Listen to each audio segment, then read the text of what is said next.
చేయని నీవు ఈ ఘోర పాపి కొరకు భారమైన సిలువ మోయలేక మోశావు కొరడాలు చళ్ళని చీల్చెని నీ సుందర దేహమునే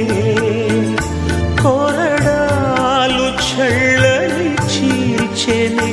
నీ సుందర దేహమునే తడిపెని నీ తనువుని రుధిరంపు ధారలే తడిపెని నీ తనువుని రుధిరంపు ధారలే